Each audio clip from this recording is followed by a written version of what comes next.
السلام عليكم ورحمة الله وبركاته. كيف حالكم أعزائي المتابعين؟ اليوم هنعمل مع بعض كيك شوكولاتة وكيك فانيليا. بس هنعمل إن شاء الله بطريقة هتعجبكم بإذن الله، وزي ما احنا متعودين هتكون طريقة سهلة وبسيطة بإذن الله. أنا الآن بعمل الحشوة. هذه الحشوة عبارة عن إيش؟ عبارة عن نص كوب زبدة مع نص كوب سكر بودرة.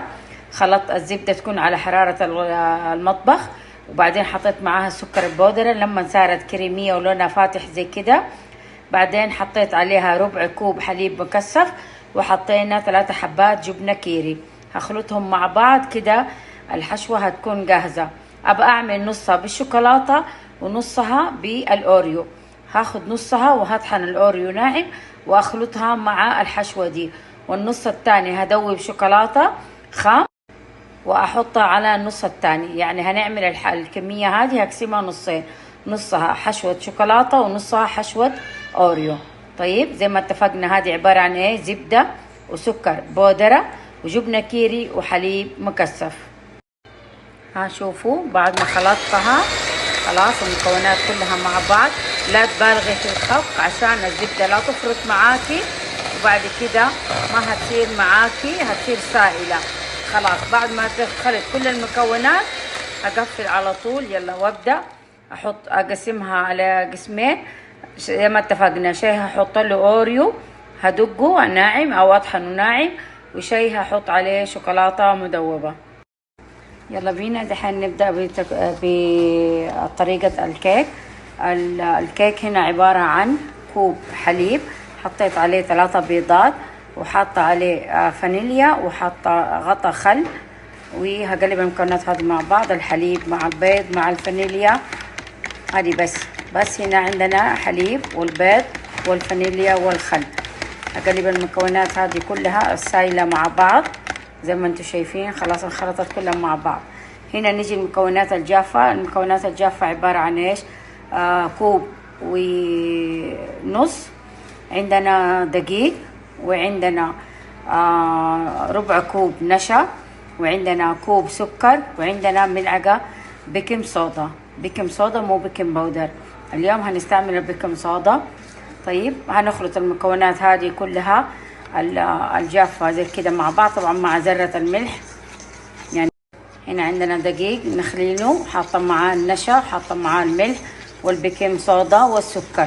خلاص هخلط هذه المكونات الجافة مع بعض، وبعدين هضيف دحين عليها سائلة، وهضيف عليها زبدة، واخلطهم مع بعض. شوفوا هذا خليط الشوكولاتة اللي هي قلنا كب كيك الشوكولاتة اللي هنحشيه بحشوة الشوكولاتة. خلاص زدت شوكولاتة بودرة وطحنت وخلطتهم مع بعض، وصار قوامه زي ما انتم شايفين. هذا قوام الكيك حقنا. خلاص هنا عندنا هذا كيك الفانيليا اللي هنحشيه بحشوة الأوريو. برضو شوفوا المقادير جدا مضبوطة، أمشوا عليها. شايفين هذا كمان خليط عندنا الفانيليا اللي هنحشيه بحشوة الأوريو. يلا دحين هندهن صينية الكب كيك بالزيت أو بالزبدة، وهنبدأ نصب فيها الخليط الكيك وندخله فرن يكون ساخن مسبقا. يعني من يوم ما تبدأ تحضير الكيك تسخن الفرن على درجة حرارة 180، وتاخد تقريبا الكب كيك ياخد يعني 15 دقيقة ويكون مخلص ب 15. شوفوا عملت معانا صينيتين شوكولاتة وفانيليا. خلاص شوفوا زي ما انتم شايفين عبيناها 3 أرباع. يلا بينا هندخلها الفرن زي ما اتفقنا على درجة حرارة 180 من 15 ل 20 دقيقة، ونخرجها ونسيبها تبرد، وبعدين نحط الحشوة حقتنا. شوفوا حبايبي بعد ما خلص الكيك حقنا وعملنا فتحات في النص.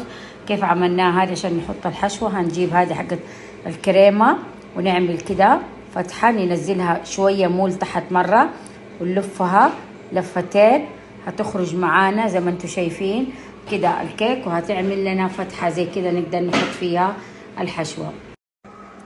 شوفوا حبايبي الكيك الفانيليا بعد ما خلص حطينا عليه اللي هي انا ما فتحته زي ما انتم شايفين، ما هحط له حشوة، اكتفيت بكريمة الأوريو اللي احنا عملناها.